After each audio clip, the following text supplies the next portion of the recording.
única correnteza da certeza de um futuro melhor.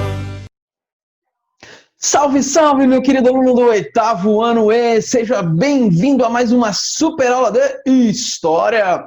Professor Cristiano, outra vez aqui com você na área para te ajudar a matar no peito, dominar de um lado, dominar do outro e fazer aquele golaço. É isso aí, galera. Nós vamos dar continuidade aqui ao nosso capítulo 3, a nossa unidade 3, onde nós estamos estudando o período joanino. Esse período de 1808 a 1821, quando a corte portuguesa permaneceu em território brasileiro. Lembra que eu disse para vocês que este período foi fundamental para que o Brasil conseguisse manter a sua unidade territorial. Quando você compara a colônia portuguesa com a colônia espanhola, você percebe que do lado espanhol nós tivemos uma fragmentação em diversas repúblicas menores, enquanto o território brasileiro continuou aí mantendo a sua unidade, apesar de muitas revoltas, de muitas tentativas separatistas, houve uma manutenção. E muito disso se deve por conta do quê? Do quê? Do quê? Do quê? Do quê? Da presença da família real aqui no território brasileiro. Vamos relembrar, então, começar essa nossa aula relembrando os principais tópicos abordados nas aulas anteriores. Olha só, eu disse para vocês que a presença da família real aqui na América está diretamente relacionada com a atuação do Napoleão Bonaparte. Lembra-se disso? Lá em 1806, o Napoleão Bonaparte decretou o bloqueio continental. Portugal, então, ficou em dúvida entre obedecer à ordem de Napoleão ou continuar mantendo as relações comerciais com a Inglaterra. Portugal era muito dependente das finanças inglesas neste momento. E Portugal acaba mantendo as relações e, por conta disso, Napoleão vai preparar o seu exército para invadir o território português.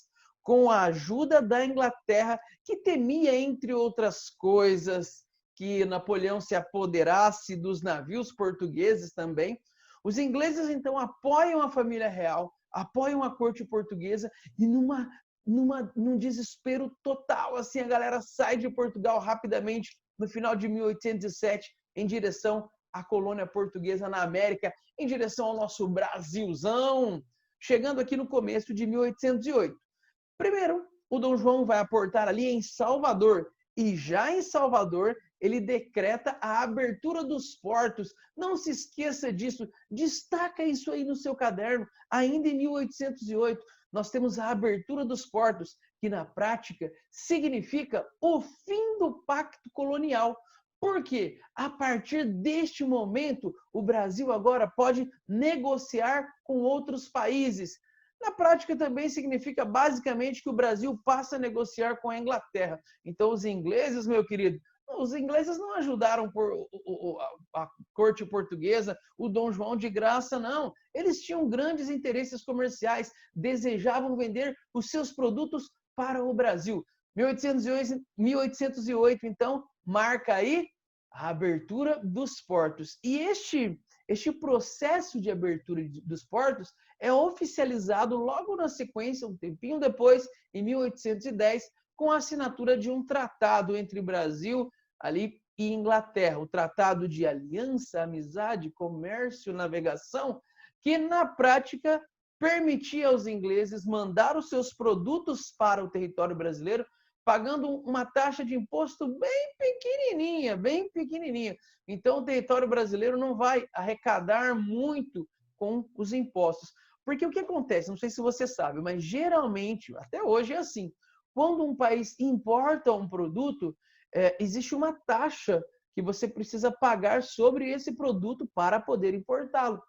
E aí o governo lucra com isso. No caso da Inglaterra, não vai ter mais esse lucrinho, certo? Por quê? Porque, né, pressão inglesa. Bom, mas eu quero destacar aqui algumas ações positivas que o Dom João implementou no território brasileiro. Lembra lá? Eu destaquei aqui, olha só.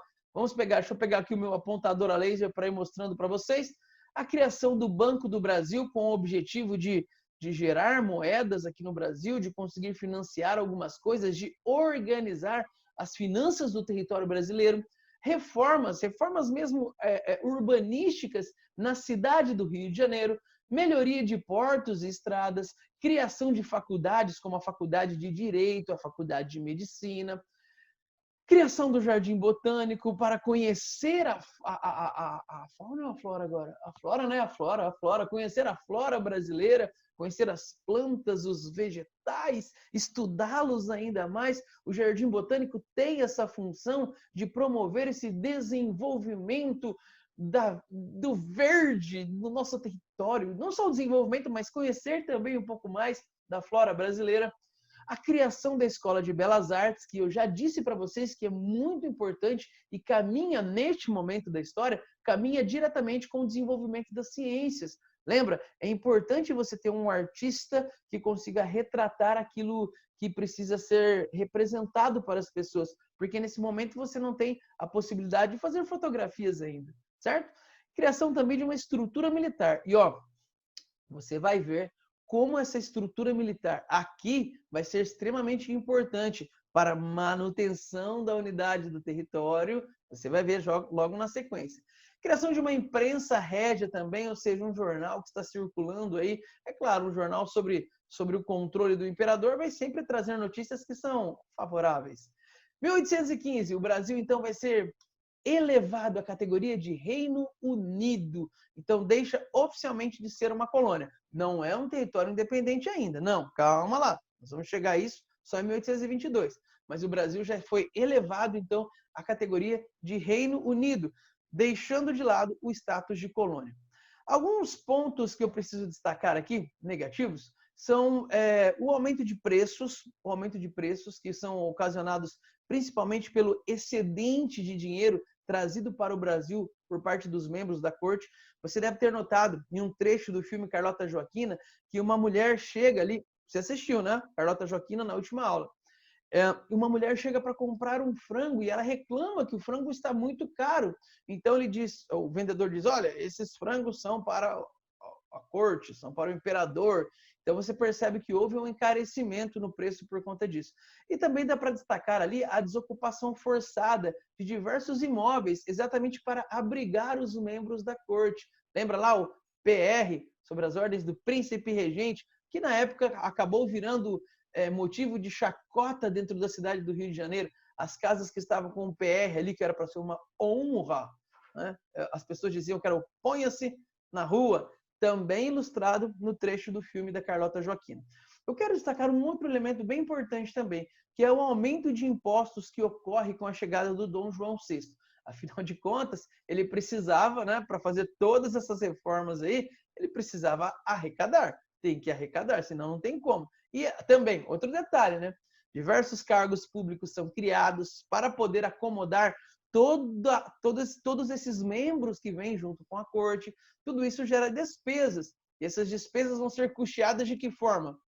Com o aumento de impostos. E aí, você acha que isso vai agradar a população? Nem tanto, né? Já já você vai ver algumas consequências disso aí. Bom, vamos corrigir então aquelas questões que eu passei ali na última aula para nortear a análise que você fez do trecho do filme Carlota Joaquina. Olha só, observando o filme, quem foi Carlota Joaquina? Carlota Joaquina, então, fazia membro ali da nobreza espanhola, e ela foi enviada para Portugal para se tornar, então, esposa de Dom João, que era um príncipe. Não sabiam que no futuro ele tornaria-se o rei de Portugal. Por quê? Não se esqueça, Dom João não era o primeiro na linhagem.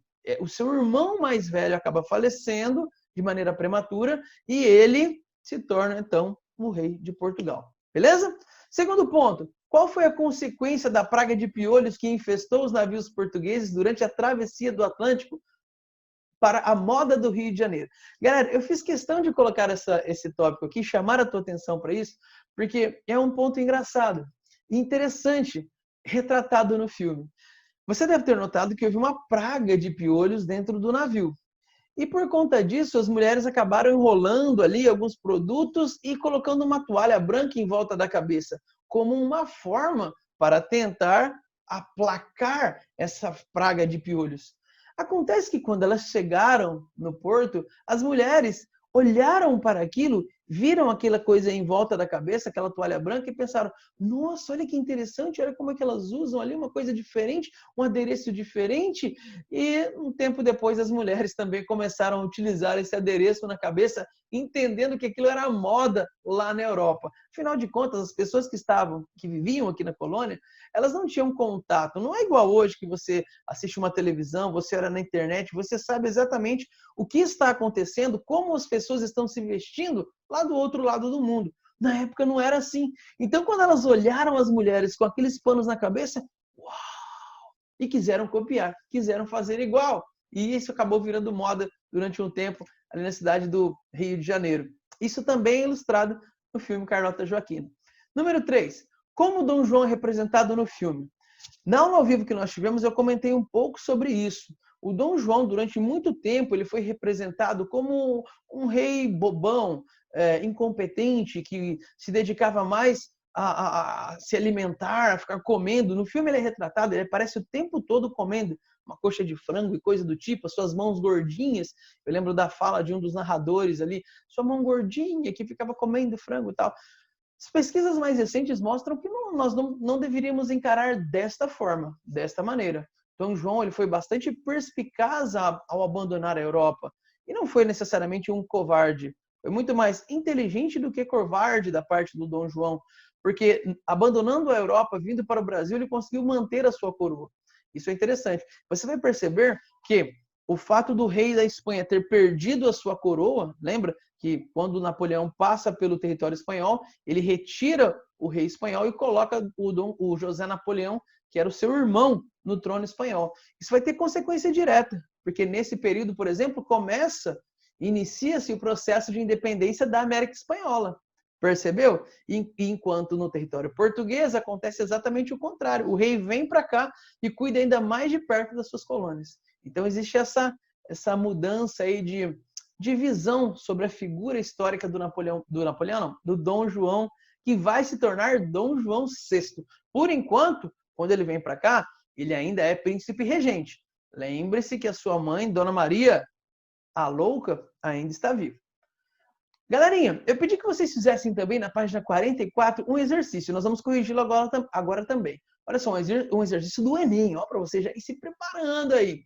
Leia o texto e responda à questão.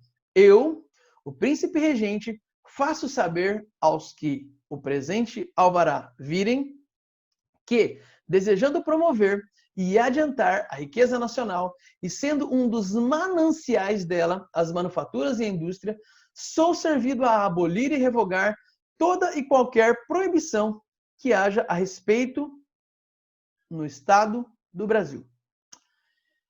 Alvará de liberdade para as indústrias. Então, olha só, o Dom João, ele promulgou aí um alvará que está liberando indústrias no Brasil. Não sei se você se lembra, mas logo depois do Marquês de Pombal, nos primeiros anos ali do governo da Dona Maria, a mãe do Dom João, ela havia proibido novamente as indústrias no Brasil. Lembra? O Marquês de Pombal liberou e a Dona Maria proibiu e agora o Dom João libera novamente.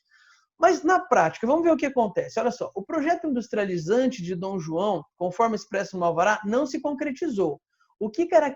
Que características desse período explicam esse fato?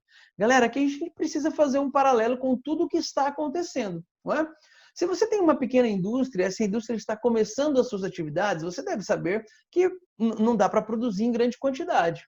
Você vai produzir uma quantidade menor. E se você produz uma quantidade menor, você não consegue fazer um preço tão atraente assim. Isso acontece. E nesse momento, quando você tem a concorrência de alguém que é muito mais forte, é difícil você se desenvolver. E é exatamente o que acontece no Brasil. Essa indústria brasileira ela vai ter muita dificuldade para se desenvolver, principalmente a indústria têxtil, por conta da concorrência dos produtos ingleses. Porque, afinal de contas, em 1808, Dom João abriu os portos e, em 1810, assinou um tratado fazendo com que os produtos ingleses chegassem no Brasil com um preço muito baixo. Então, o que geralmente muitos países fazem? permitem, óbvio, né? No mundo atual, ninguém fecha as fronteiras para ninguém, a menos que tenha algum problema diplomático, mas você faz negócios com os outros países, mas quando o governo quer proteger a sua indústria, ele cria uma carga tributária. Então, se você quiser importar esse produto, ele vai se tornar muito caro. E você pode importar, mas você tem que pagar uma taxa para poder fazer essa importação. No Brasil, isso não era assim que funcionava. Então, os produtos ingleses chegavam, graças a esse acordo de 1810, os produtos ingleses chegavam aqui no Brasil com um preço muito baixo. Então, era difícil concorrer com esses produtos ingleses. Então, por isso que a gente pode colocar aqui a letra B. Letra B, olha só. A dependência portuguesa da Inglaterra e o predomínio industrial inglês sobre suas redes de comércio. Esse foi o fato que acabou impedindo a concretização deste processo industrializante. Por quê? O comerciante, ao invés de comprar da indústria brasileira, preferia importar o produto inglês, que era muito mais barato e, muitas vezes, com uma qualidade superior. Legal? Seguindo então, gente, vamos lá então para nossos tópicos da aula de hoje. Olha só, nós vamos trabalhar aí, se você está com a sua apostila, se você não está, por favor, pegue os tópicos da página 44. A anexação da cisplatina. Você se lembra? Deixa eu pegar o meu apontador. Você se lembra dos entreveros que nós estudamos aí na última unidade sobre essa região aqui? Essa região cisplatina, essa região da Bacia do Prata aqui, olha só, o Rio da Prata. Por que essa região é tão importante? Porque ela permite acesso, olha só, gente, olha aqui. Ela permite acesso ao interior do continente por meio destes muitos rios que aqui estão. Então dá para você chegar aqui no Paraguai, dá para você chegar aqui, se você pegar o rio Uruguai aqui, você sobe e você vem para cá. Você pode pegar o rio Paraguai aqui, continuar subindo e vir para essa região. Então, né, o rio Paraná aqui para cima, o rio Paraguai. Então você consegue, gente, chegar no interior do território.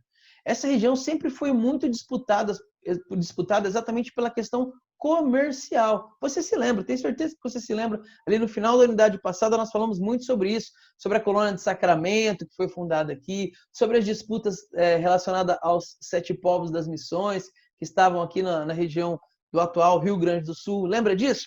O que acontece? Olha só, eu disse para vocês, o Napoleão Bonaparte, quando ele passa pelo território espanhol, ele retira o rei espanhol do trono e coloca o seu irmão, certo? O José Bonaparte, ele não estava muito aí para o que estava acontecendo aqui na América, não estava se importando muito. Então, as colônias aqui da América, as colônias espanholas, se aproveitam deste momento para iniciar o seu processo de ruptura com a metrópole. Então, por exemplo, em 1810, o vice-reino do Rio da Prata se torna independente. E o que é esse vice-reino do Rio da Prata? É essa região aqui, ó, da atual Argentina. E aí, quando o Dom João fica sabendo disso, o Dom João se liga e pensa assim, poxa, olha só, interessante, hein? Eles se tornaram independentes da Espanha. Não são tão fortes assim. De repente, eu consigo dominar essa região aqui.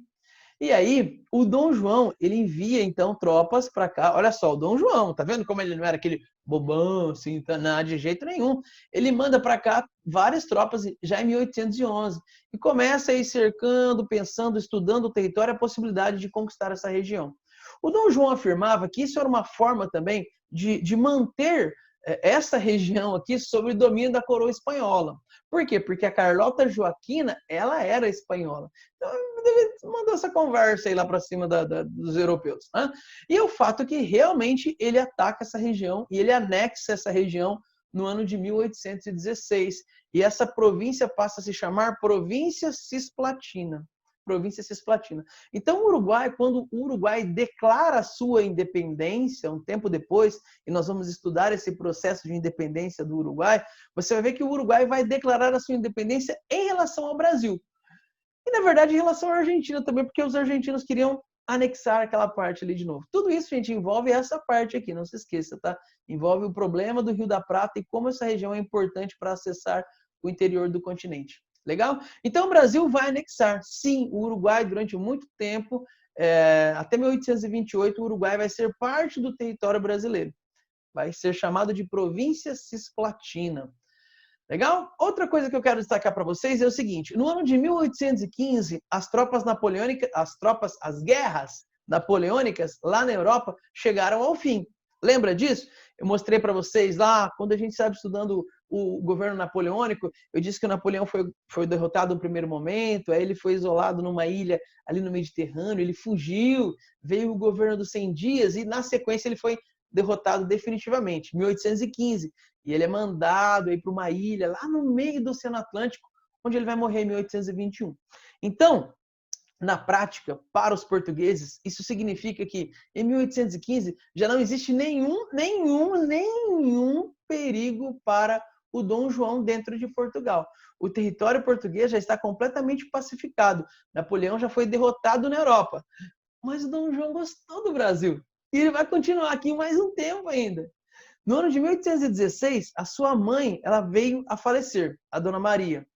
E, pela primeira vez na história, um rei europeu vai ser coroado na América. 1816, então, é a coroação do Napoleão Bonaparte. Olha só, tem esse quadro bonito aqui da época, que está na página 45 da sua apostila. E ele assume, então, agora como rei de Portugal, Dom João VI. Legal? Para fechar essa aula, galera, eu quero falar um pouquinho sobre as primeiras dificuldades, já que o Dom João vai encarar como rei de fato. Se bem que ele já encarou diversas dificuldades, né? Não como o rei de fato, mas o rei da prática, né? Porque ele era príncipe regente, mas na prática significava que ele governava. Teve que encarar ali o Napoleão, mas agora, como rei, ele vai encarar algumas revoltas dentro do território brasileiro. Lembra que eu disse? A presença da família real aqui foi muito importante para a manutenção da unidade territorial.